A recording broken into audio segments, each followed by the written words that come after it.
आज मैं बहुत ही इम्पोर्टेंट टॉपिक को आपके सामने लेकर आया हूँ। आज हम बात करने वाले हैं कि गाइनरिच इंजेक्शन जो आता है वो पशु में एबॉर्शन का कारण कब बनता है। यानी कि गाइनरिच इंजेक्शन के बारे में जितनी भी इम्पोर्टेंट जानकारियाँ हैं वो सारी की सारी जानकारियाँ एक एक करके मैं आपके सामने यहाँ पर बात करने वाला हूँ। तो आपने इस वीडियो को पूरा देखना है, लाइक शेयर और सब्सक्राइब करना है चैनल को। और किसी भी तरह का डाउट अगर आपके मन में दिमाग में है तो आपने मुझको बताना है। डिस्क्रिप्शन में सभी सोशल मीडिया प्लेटफॉर्म के लिंक है, तो सभी पर आप हमें फॉलो ज़रूर कीजिएगा। तो देखिए, ये जो गाइनरिच इंजेक्शन होता है ये इंटास फार्मास्यूटिकल कंपनी का है, जो कि गाइनरिच के नाम से आता है, जिसमें साल्ट होता है बुजरेलिन इंजेक्शन IP 4 mcg पर ml GnRH एनालॉग। अगर हम बात करें इसको लगाने का जो तरीका होता है तो इसको पशु में इंट्रामस्कुलर, इंट्रावेनस और सबकट तीनों रूटों से लगा सकते हैं। फर्स्ट ऑफ ऑल हम बात करते हैं इसकी जो वायल है वो आपको किस किस टाइप में देखने को मिलती है। तो यह इंजेक्शन आपको 2.5 ml में, उसके बाद 5 ml में और 10 ml में देखने को मिलता है। इसी के साथ हम बात करें तो बुजरेलिन एसीटेट इसमें 4 mcg होता है। और इसी के साथ ही अगर हम बात करें तो ये जो इंजेक्शन होता है इसकी पैकेजिंग के साथ आपको एक स्टेराइल नीडल और सिरिंज भी देखने को मिलती है, और साथ ही साथ एक स्टेराइल स्वैब भी आपको देखने को मिलती है। क्योंकि जब भी आप गाइनरिच इंजेक्शन का यूज़ पशु के अंदर करते हैं तो अगर आप चाहे इंट्रामस्कुलर लगा रहे हैं, चाहे आप पशु में सबकट लगा रहे हो, चाहे आप पशु में इंट्रावेनस लगा रहे हो, तो उस स्वैब की सहायता से आप उस एरिया को साफ़ कर सकते हो ताकि पशु को किसी भी तरह का इन्फेक्शन ना हो। तो इस बात का अपने प्रॉपर वे में ध्यान रखना है। अगर हम बात करें जो करंट इसकी MRP होती है तो 2.5 ml का जो इंजेक्शन होता है तो 2.5 ml का इंजेक्शन आपको 200 रुपये में मिलेगा। 5 ml का इंजेक्शन आपको 360 रुपये में मिलेगा और 10 ml का इंजेक्शन आपको 660 रुपये में मिलेगा। तो ये जो है ये कुछ MRP है इस इंजेक्शन की। उसके बाद हम बात करते हैं कि इसका यूज़ किन किन पशुओं में करते हैं। तो देखिए, कैटल में, बुफेलो, गोट, शीप, ठीक है, जो डेयरी एनिमल्स होते हैं उन सभी में गाइनरिच इंजेक्शन का यूज़ किया जाता है। फर्स्ट ऑफ ऑल बात करते हैं कि देखिए क्या होता है कि जो गाय भैंस होती है उनको कई बार हम AI करते हैं, जैसे कि रिपीट ब्रीडिंग का केस हो गया, एनिस्ट्रस की कंडीशन हो जाती है, पशु कंसीव नहीं कर रहा है तो उसकी कॉन्सेप्शन रेट को इंक्रीज़ करने के लिए, ठीक है। उसके बाद अगर पशु की जो ओवरी है उसमें किसी प्रकार का सिस्ट है तो उस कंडीशन में, या फिर पशु में क्या होता है कि अर्ली एम्ब्रियोनिक डेथ की कंडीशन होती है।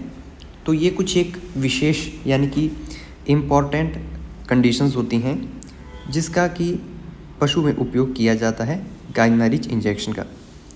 देखिए, अब मैं आपको साधारण भाषा में समझाता हूँ। तो गाइनरिच इंजेक्शन का जो यूज़ है वो आप अपने पशु को बार बार टीका लगा रहे हो या फिर बार बार भैंसे के साथ या पशु को बुल के साथ क्रॉस करवा रहे हैं, लेकिन दिक्कत कहाँ पे हो रही है कि आपका जो पशु है वो बार बार रिपीट हो रहा है, कंसीव ही नहीं कर रहा है। तो अगर देखिए रिपीट ब्रीडिंग की समस्या है या सिस्टिक ओवरियन की कंडीशन है या उसका जो कॉन्सेप्शन रेट है वो डिक्रीज़ है, एनिस्ट्रस की कंडीशन है, अगर ये कंडीशंस हैं तो अगर आप पशु में जब पशु का AI कर रहे हो आप या फिर कृत्रिम गर्भाधान कर रहे हो, उस कंडीशन में AI के साथ अगर आप गाइनरिच इंजेक्शन का यूज़ करते हैं तो अगर इनमें से कोई एक मेजर प्रॉब्लम है तो आपका जो पशु है वो इंजेक्शन का यूज़ करने के बाद चांसेस बन जाते हैं कि आपका जो पशु है वो कंसीव कर जाएगा गाइनरिच इंजेक्शन का यूज़ करने के बाद, ठीक है। ये तो हो गई इस इंजेक्शन को यूज़ करने की बात, और कितने ml करना है वो भी मैं आपको बताऊंगा। और साथ ही साथ ये जो इंजेक्शन है इसको कब यूज़ में लाते हैं, जब आप पशु में AI कर रहे हो, लाइक कृत्रिम गर्भाधान कर रहे हो, तो उसी समय आप पशु में इसको IV, सबकट या इंट्रामस्कुलर किसी भी तरह से यूज़ कर सकते हो। अगर हम बात करें कैटल, बुफेलो में तो कैटल बुफेलो में इसको 10 से लेकर 20 mcg के हिसाब से लगाया जाता है, यानी कि 2.5 ml से लेकर 5 ml तक गाय भैंस में इस इंजेक्शन का यूज़ किया जाता है। ये बात आपको ध्यान में रखनी है। और इसी के साथ अगर हम मेयर की बात करें तो मेयर में इसको 20 से 40 mcg मतलब यानी कि 5 से 10 ml इंट्रामस्कुलर, इंट्रावेनस और सबकट तीनों में से आप किसी भी रूट से इस्तेमाल में ला सकते हो। लेकिन ज़्यादातर जब पशु का गाय भैंस में कृत्रिम गर्भाधान करते हैं तो ज़्यादातर इंट्रामस्कुलर रूट से ही फील्ड कंडीशन में गाइनारिच इंजेक्शन को यूज़ में लाया जाता है। तो ये तो हो गई इसकी इम्पॉर्टेंट बातें। बात करते हैं इस इंजेक्शन को। तो देखिए, जब आप पशु में गाइनारिच या बुसरेलिन एसीटेट इंजेक्शन का यूज़ करते हैं, मान लो आपका जो पशु है वो प्रेग्नेंट है, गाभिन है, और प्रेग्नेंट पशु में जब आप गाइनारिच इंजेक्शन का यूज़ करते हैं तो प्रेग्नेंट पशु में ये जो इंजेक्शन है इसका यूज़ करने के बाद चांसेस बन जाएंगे कि वो उस पशु का एबॉर्शन हो जाए। जी हाँ, आप बिल्कुल सही सुन रहे हैं। ये जो इंजेक्शन है कभी भी, चाहे प्रेग्नेंट गाय हो, भैंस हो, भेड़ हो, बकरी हो, या फिर मेयर हो या हो बीच हो, ठीक है, बिल्कुल आपने इस बात को गांठ बांध लेना है कि कभी भी प्रेग्नेंट पशु में गाइनारिच इंजेक्शन का यूज़ नहीं करना है। अगर आप प्रेग्नेंट पशु में इसका यूज़ करते हैं तो पशु के एबॉर्शन होने के चांसेस बन जाएंगे। ये ध्यान रखना है आपने कि कुछ एक ऐसे हार्मोनल इंजेक्शन होते हैं जिनका की यूज़ अगर आप प्रेग्नेंट पशु में करते हैं तो प्रेग्नेंट पशु एबॉर्ट कर जाएगा। इस बात का आपको ध्यान रखना है। सबसे बेहतरीन यूज़ है इसका जब आप पशु में कृत्रिम गर्भाधान कर रहे हो, एआई कर रहे हो, उस समय इसको यूज़ करेंगे तो आपके पशु के कंसीव करने के जो चांसेस होते हैं वो इंक्रीज़ हो जाते हैं। तो ये मोस्ट ऑफ इम्पॉर्टेंट जानकारी है गाइनारिच इंजेक्शन के बारे में। फिर भी आपके मन में, दिमाग में किसी भी तरह के अगर इसके रिगार्डिंग कोई डाउट है तो आप मुझे कमेंट कर सकते हो। इसी के साथ ही अदर बहुत सारे वेटनरी के इंजेक्शंस हैं, उनको भी हम धीरे धीरे करके कंप्लीट रूप से कवर करने वाले हैं।